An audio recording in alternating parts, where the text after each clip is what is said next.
Assalamualaikum warahmatullahi wabarakatuh. Nama saya Ririn Dweksina, NIM 019706234118. Baiklah, saya akan menjawab pertanyaan fikih dengan dosen pengampu Bapak Dr.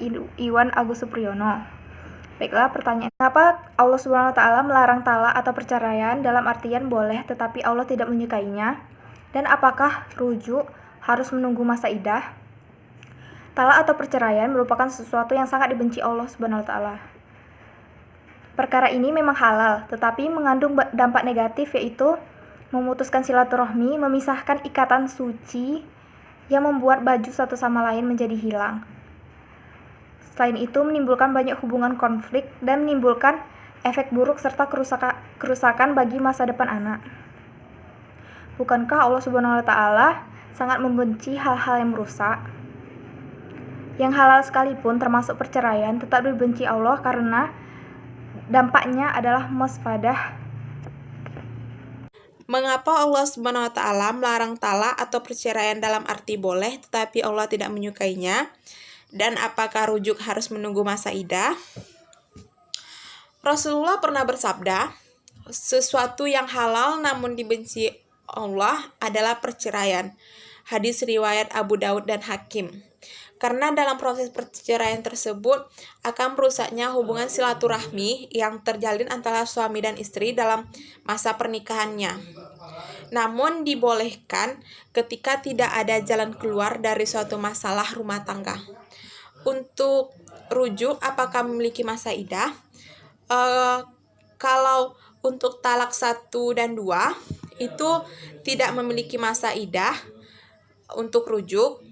Tetapi pada talak 3, mereka baru bisa menikah lagi jika sang istri sudah menjalin pernikahan dengan orang lain setelah mereka cerai talak 3.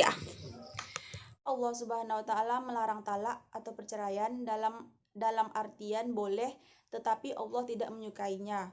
Dan apakah rujuk itu harus menunggu masa iddah? Jawabannya, mengapa Allah membenci perceraian sekalipun halal? Karena di situ kita telah melakukan perbuatan yang bertentangan dengan apa yang dicintai Allah, yaitu agar kita tetap berjuang untuk mempertahankan mitsaqon ghaliza pernikahan. Dan rujuk adalah bersatunya kembali sepasang suami dan istri dalam ikatan pernikahan setelah terjadinya talak roji, yaitu di antara talak 1 dan 2, dan sebelum masa iddah.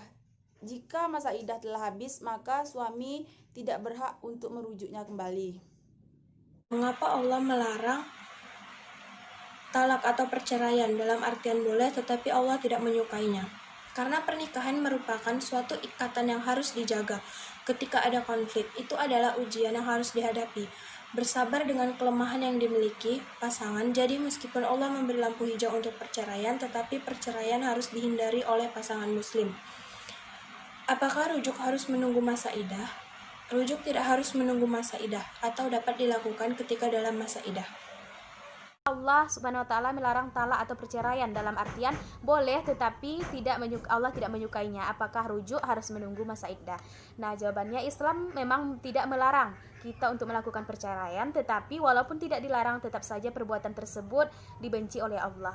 Alasannya, yang pertama, perceraian itu seringkali memutuskan hubungan silaturahmi yang sudah terjalin baik sebelumnya, kemudian menimbulkan konflik atau masalah, kemudian menimbulkan efek buruk bagi psikologis anak. Kemudian apakah rujuk harus menunggu masa iddah? Rujuk ini dilakukan pada saat masa iddah, dan dalam surah At-Tolak ayat 2 dijelaskan apabila mereka telah mendekati akhir iddahnya maka rujukilah mereka dengan baik atau lepaskan mereka dengan baik.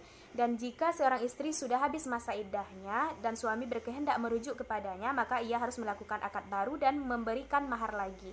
Ini berlaku pada talak pertama dan kedua. Jika sesudah talak ketiga, maka harus dengan syarat si wanita tersebut sudah pernah dinikahi oleh laki-laki lain dan sudah